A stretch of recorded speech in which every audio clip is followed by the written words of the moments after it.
Welcome everyone to the first edition of Dragon Ball Rewatch, or DBR. I'm your host, Rite27, which I know is a fairly bizarre username, but I couldn't think of anything better, so I feel like I'm stuck with it. All the good ones were taken. I actually just wanted to be Rite everywhere because that was like a character name that I came up with on my own, but then it turned out that there are people actually named Rite who had already squatted on that username. I thought I was being so creative. I thought I had come up with a cool username that was 100% unique, but it wasn't, so I had to affix my favorite number at the end of it. Blah, blah, blah, blah, blah. Anyway, because who cares about any of that?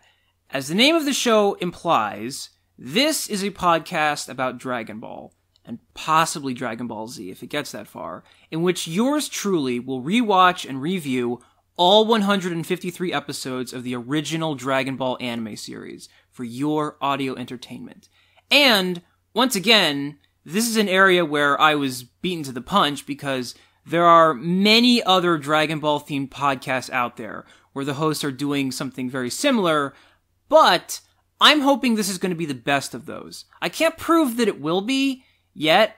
I only have like 90 seconds of audio to go on right now. But if you like comprehensive analysis, if you like random observations, and if you like Dragon Ball, I think this will be for you.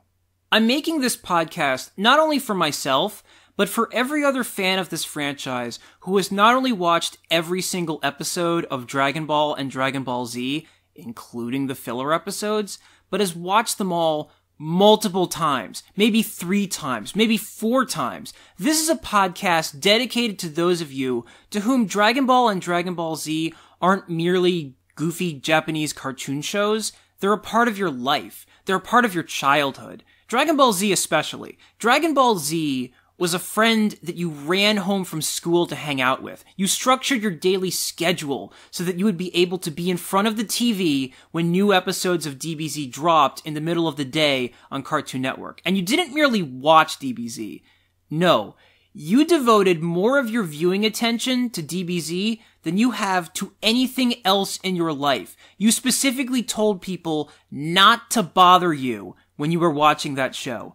You needed your viewing space to be hermetically sealed from outside forces. Your parents knew that you were not to be disturbed when Dragon Ball Z was on the screen. That's how it was for me, and that's how it was for millions of kids in the 90s when Dragon Ball Z first aired. That's how it was for my friends. I remember when I first heard about the show. I was about 9 years old, I was living in Florida, and I guess it was when the Android saga of DBZ was premiering. And the show was insanely popular at the time. It was a phenomenon. All the boys in school, were super into it. And I had friends who I would hang out with after school who told me that they had to stop playing and had to go home specifically because they needed to go and watch Dragon Ball Z. And at the time, having no idea what the show was about, I thought it was the craziest thing. I couldn't believe kids were so hooked by this fighting show with this weird name that they would rather watch it than play with their friends. It didn't make sense to me. How could something called Dragon Ball Z actually be good? The first thing you think is, what, it's about dragon testicles? Come on. That show can't be good, right? And so, long story short, because it was on a lot, I sort of fell into watching Dragon Ball Z almost by default, because I practically felt like I had to. And sure enough, I fell in love with it. It became my life. And then I wound up moving with my family to Arizona when I was 11 because my mom found work over there. And it was very tough for me because I'd been uprooted from one side of America to another, transported from the beach to the middle of nowhere. And I instantly lost all my childhood friends. This is before there were cell phones. This is before there were social media. And it was back when it would take 15 minutes just to log on to the freaking internet. This is a time when floppy disks were in vogue, and we barely had internet access at the time. I didn't have an email address, which is all to say that when we moved across the country, there was no keeping in touch with them. I just lost all my friends, instantly. And I was very depressed in Arizona for the first couple years there, because I was in a state where I didn't know anybody. and I was literally in a desert, which made it feel that much more lonely and desolate. And I kid you not, one of the only constants in my life at the time, after that move, was Dragon Ball Z, because it was still airing on Cartoon Network. It was one of the few things that had carried with me. And as luck would have it, the vast majority of the people who I became friends with in Arizona, I met because of Dragon Ball Z. I met my best friend in gym class, and it was horrible because who the hell wants to run laps and do push-ups at 7 a.m.? It should be illegal. But I met my best friend there because he was talking to this other kid, who I also got to know, about Dragon Ball Z and G Gundam, which was this other anime show that was airing right around the same time. And I was able to join in the conversation, and I gradually got to know both of those guys, and what little social presence I had in middle school, what friends I was able to make, I could trace almost all of them back to the fact that I could discuss action cartoons with them. And so, Dragon Ball Z is a show that means a lot to me. It's a show I will defend to the death. I mean, I can't tell you how many times I would run home from school after getting off the bus because I had to make sure that I saw the latest episode. And there would be times when the bus wouldn't come in on time, and I would just be silently stewing by the curb, thinking, I swear to God, it's bad enough that you're gonna make me miss PTI. If I miss Dragon Ball Z as well, I will never forgive you. So, anywho, years pass, and Dragon Ball Z finally finishes its run in America in 2003. And like a lot of young kids / teens at the time, the first thing I did was rifle through my box of VHS tapes, because again, this is pre-YouTube, this was pre-torrenting, the internet was still in the Stone Age, and DVRs had only just come around. The only real way you could watch a show again was if you had recorded those episodes on a VCR player, and I had manually recorded just about every episode of Dragon Ball Z. And so, I started to rewatch it from the beginning, and I kind of never stopped rewatching it, even when VHS tapes went out of fashion, and I wound up downloading old episodes through the other means. Support the official release, guys.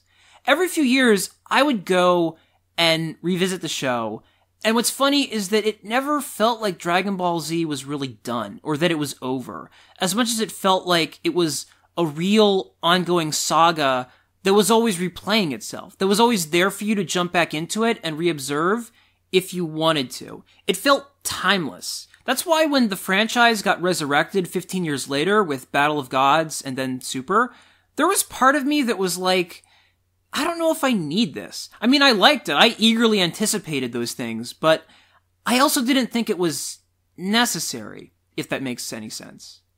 All this is to say that very recently, I decided I would revisit this franchise again because I hadn't done it in a while, and I was curious about how it would look to me now. And because I surmised that I could give a better critical assessment of it now than I could have in the past, what with me being older and wiser or whatever, I figured I might as well start a podcast about it. And lo and behold, I have. But I'm not reviewing Dragon Ball Z, at least right now. Instead, I am reviewing the show that predated it, the show that made Dragon Ball Z possible, Dragon Ball. Now, Dragon Ball was also a show that I religiously watched growing up, although it wasn't quite the pillar of my childhood that DBZ was. Dragon Ball, even though it's the original show, didn't begin airing regularly in America until well after Dragon Ball Z had begun. In fact, by the time the final season of Dragon Ball premiered on Cartoon Network, they had already finished airing every episode of DBZ, meaning you kinda knew how everything was gonna play out with Dragon Ball if you were familiar with DBZ. So in America, Dragon Ball was presented more as like the wacky, inessential counterpart to DBZ, instead of it being presented as something that DBZ owed deference to, or that you could consider the primary Dragon Ball series. And part of that was probably because Dragon Ball and Dragon Ball Z are pretty different series, and Americans favored Dragon Ball Z much more than they did its predecessor. What's a little surprising is that the crossover appeal between Dragon Ball and Dragon Ball Z is not as universal as you'd think it'd be. It's not uncommon to find fans who vastly prefer one over the other. I know people who will tell you that they like the humor and the charm of Dragon Ball, but they found Dragon Ball Z to be too serious and monotonous and violent. And yet, I also know people who say that they loved how epic and dramatic Dragon Ball Z was, but they found Dragon Ball to be too wacky and not as intense. And yet, it's the differences between the shows that make it fascinating to go back and watch Dragon Ball. In the beginning, Dragon Ball wasn't remotely similar to Dragon Ball Z. There's no flying, there's no talk of power levels, there's no inference that aliens or gods were going to show up at some point.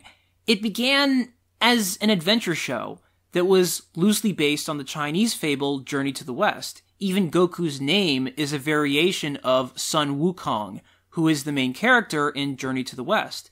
And then it quickly veers into being a slapstick road trip comedy, and then it becomes a martial arts show, and very, very gradually, it begins to morph into this thing that we associate with Dragon Ball. But it didn't start out that way. And one of the things that I'm going to be highlighting over the course of this podcast are the moments that stand out in contrast to DBZ, and the moments that maybe began the evolution of this franchise, that serve as milestones or events that we could look back on as being instrumental in the long run, for better or worse, depending on what you think about the shows. But at the same time, I want to make this podcast somewhat accessible to anyone who's watching Dragon Ball for the first time, which is a little bit of a tightrope to walk, but I'm gonna try. I'm gonna try to make it so that if you're a newbie, you can watch an episode of Dragon Ball and then listen to my assessment of it without me having ruined everything that comes after it. I'm gonna try to avoid spoilers as best I can. However, I am going to reference things and allude to things and foreshadow things that happen in the future a lot. Like, I'm not gonna pretend that Super Saiyans and Cybermen don't exist in the story, because they do. And I very well might bring them up, or bring up something else that happens later on, if I think it's worth mentioning. All I can say is that I will not spoil story events that happen in the near future. I will not immediately rob you of suspense. Still, just so you know, your mileage may vary. Of course, I can't imagine there are very many people listening to this who aren't already massive Dragon Ball fans, but in case you are, feel free to let me know. And with that, I'd say it's about time to start. Let's dive into the first episode of Dragon Ball, which premiered in Japan on February 26th, 1986. This is episode 1, titled The Secret of the Dragon Balls. Okay, so the show begins with a 1 minute and 50-second opening song called Mystical Adventure, and it is the same song that plays before all 153 episodes of Dragon Ball. This intro was not used regularly when the show aired on Cartoon Network, in part, I imagine, because it's too damn long. 110 seconds is a long time to be watching an intro. That's time that could be allocated towards more important things, you know, like commercials. Nonetheless, Funimation, the English company that licensed and dubbed the show, produced an English version of this intro, which they did for all their major properties back then, and their version of Mystical Adventure is distinct for sounding very 70s-y.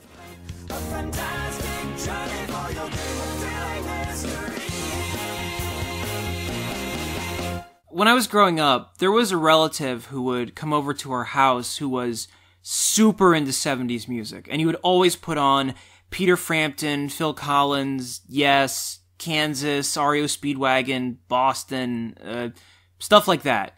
And so I kind of get a kick every time I listen to the Dragon Ball intro, because it really does sound like something that could have come from Yes or Genesis or something from that era.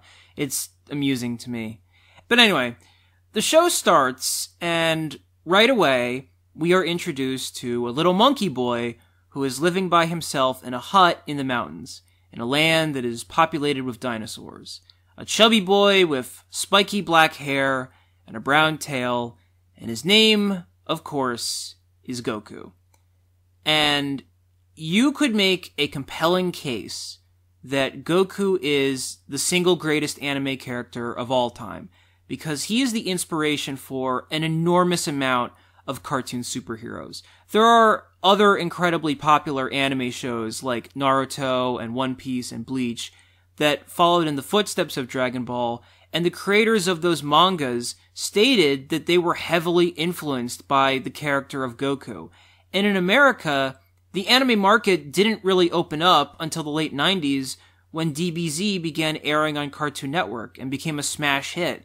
The amount of cartoons and movies and shows that are indebted to Dragon Ball Z is remarkable. It's a show that transcended a genre. It created an industry almost by itself, because even people who don't like anime wound up liking Dragon Ball Z. And it's for that reason that Goku has become kind of a global template for what an anime protagonist is supposed to be like. And it's kind of funny to say that, and I recognize that some people might roll their eyes a little bit when I say that, because in later iterations of Dragon Ball, some of the things he does are kind of weird and questionable. Which, by the way, only makes complete sense. It only makes all the sense in the world that this guy who was living in seclusion for the formative years of his life would grow up to be slightly awkward. What I can tell you with absolute conviction is that Kid Goku is an awesome, innocent character. He's dumb as a rock, he doesn't know anything about how the world works, but he's the nicest, friendliest person ever, and he goes out of his way to help people without wanting anything in return, without any fear of consequences. He just does it automatically because he thinks that's what you're supposed to do. When I was a kid, I wasn't just a fan of Goku, I wanted to be like him. For one thing, I totally wanted a tail. I thought it would be so cool to have a prehensile monkey tail that you could use to swing from. That was before I realized that there'd be logistical problems with having a tail. It'd probably be very difficult to shop for clothes and stuff. But more than that, there was just something inspiring about seeing this really nice, really happy kid with no negative thoughts, with no cynicism, find success through sheer determination and hard work. It was almost like he was the main character of Dragon Ball because he deserved to be. And it's hard to put into words how important it was for so many people to grow up with a character like that without, descending into platitudes. Because if you were going through a hard time, if you were a latchkey kid, if your childhood had some rough patches, it was really reassuring to see this character who never strayed from being nice to everyone, and who was always a really good person in spite of life, in spite of things that were happening around him. And that's the best thing I can say about this show. For all the things about it that might not hold up, that may not have aged that well, or that might be politically incorrect by today's standards, I'm looking at you, Mr. Popo. The best thing about Dragon Ball is that it produced Goku, and that alone gives this series redeeming value. Forevermore. At least to me. So Goku is doing some chores, he collects some firewood, we see him catch a massive fish for dinner by baiting it with his tail, and we also find out that he has in his possession an orange Dragon Ball, although he doesn't know what it is yet. As he's walking home, he runs into a young, teal/aqua-haired woman who is searching for his Dragon Ball, and that woman is, of course, Bulma, who is a side character in Dragon Ball Z, but who is easily the second most important character in this show. The way that Goku and Bulma run into each other is pretty insane if you analyze it step by step. Bulma is driving too fast, I imagine because she thought the area was unpopulated, and she realizes too late that Goku is walking down the path that she's on, and she winds up slamming her car into him and knocking him into a tree.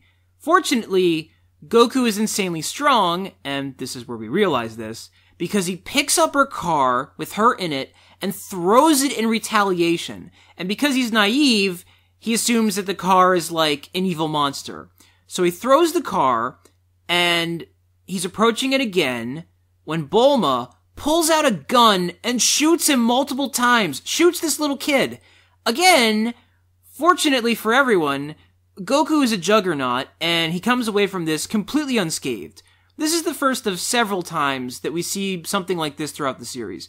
The martial artists in this universe, the real ones, not Mr. Satan, are basically impervious to gunfire. You cannot harm these guys with conventional, ordinary bullets, with, like, one notable exception, which we'll get to at some point. At this point, Bulma gets out of her car and is like, wait, I'm a human being, I'm not a monster. And Goku instantly gets over the fact that he was just shot at and invites her over to his house. It's important to note that there is a little bit of a Looney Tunes quality to these early Dragon Ball episodes. This scene is totally designed to be comedic. It's not like it's played off as a horrifying confrontation or anything. At the same time, it is interesting to consider what this series would look like if Goku wasn't strong enough to repel bullets with his skin, because Bulma totally would have murdered this little kid in the middle of the first episode. She is incredibly lucky that of all the people in the world that she could have run over and then shot at, she did it to Goku.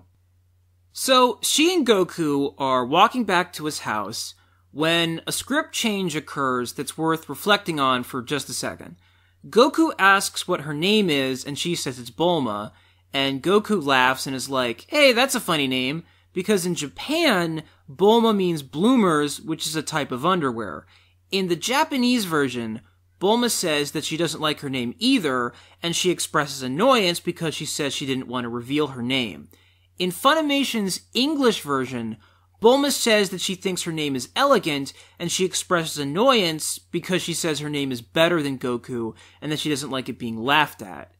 Here's why I think this is worth highlighting. Back in the day, Funimation was pretty loose when it came to script changes, and in this dub, they keep the spirit of these scenes intact the vast majority of the time, even if they do tinker with the sequence of the words a lot, which I think most people are cool with, so long as the meaning is the same. However, there are many instances like this where they completely change the intention of what someone is saying, where they more or less invent new dialogue for the characters. And I'm pointing this out because there are purists out there who really don't like that, who would prefer that the dub just be a one-to-one convert of the Japanese script, and who believe that anything else isn't as faithful as it could be. The other side of this argument is that not everything translates perfectly overseas, especially comedy from the 80s.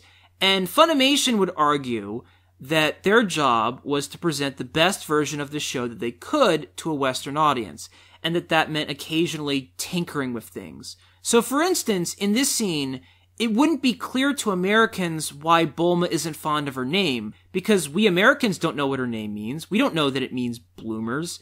And also, it'd be rather confusing for us to hear that she doesn't like her name, because in this episode, she famously is wearing a dress that has her name on it in giant letters on the front.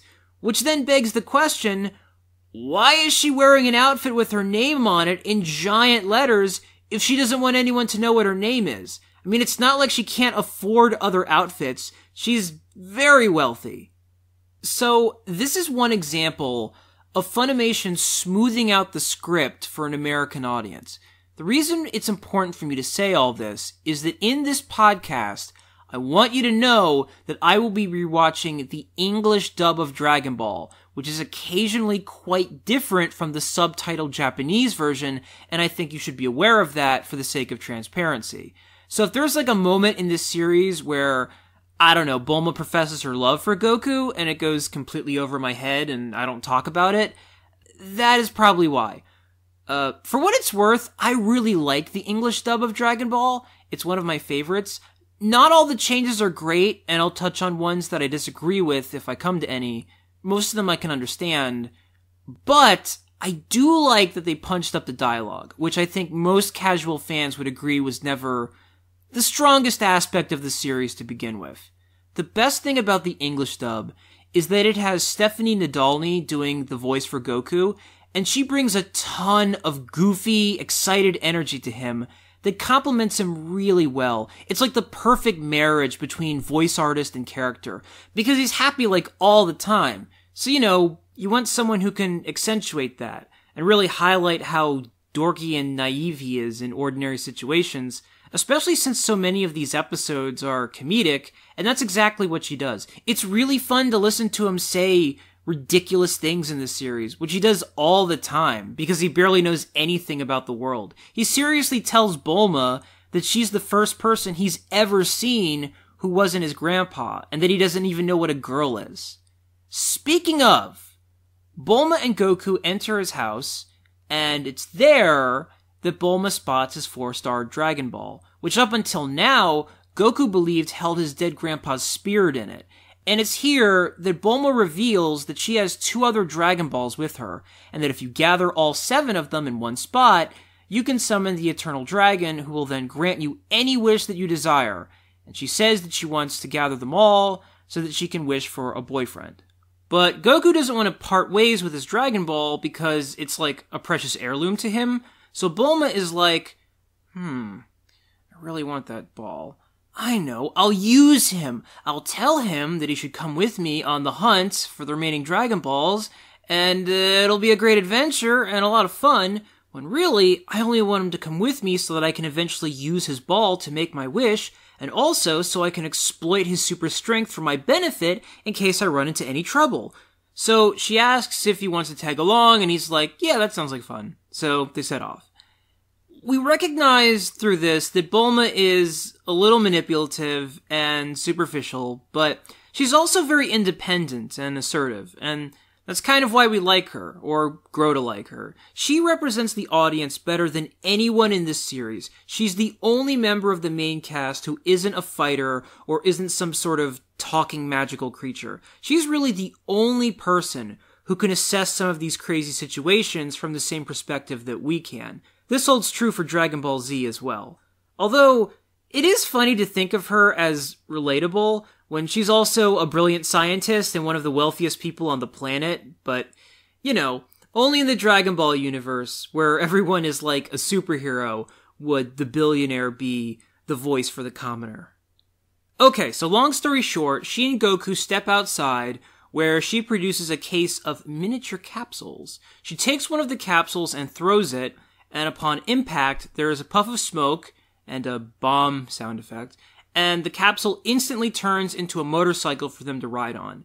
Even after all these years, it's very cool, imaginative technology. Capsules are basically Pokeballs, but instead of using them to enslave creatures and force them to fight against their will, you use them to store objects, which is much more practical.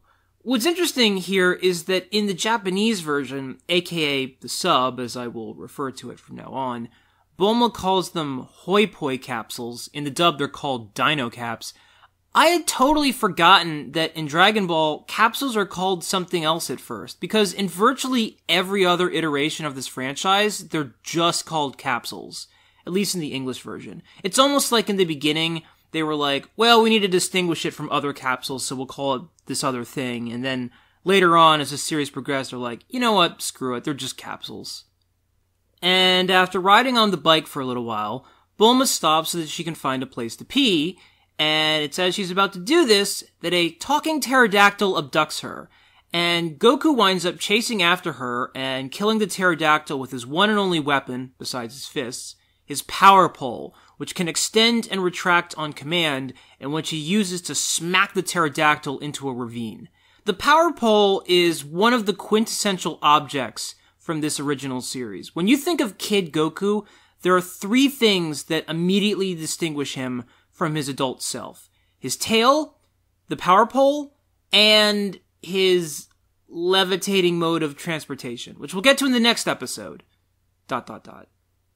What's startling about the end of this episode, besides the fact that it literally closes with Bulma peeing herself, is that Goku, as an adult, is a total pacifist, which is, of course, incredibly ironic, given that his favorite thing to do is fight people.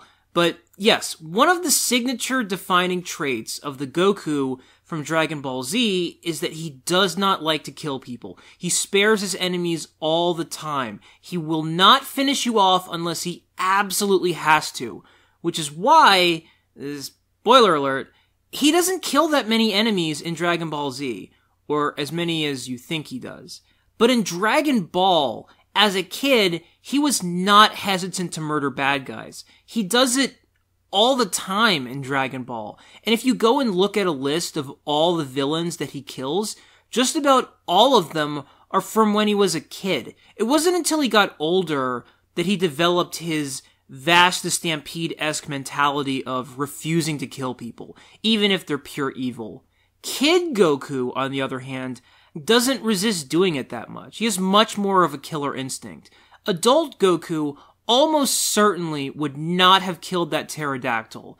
But then again, he almost certainly wouldn't need to, and Kid Goku did in order to save Bulma's life. So, it is what it is.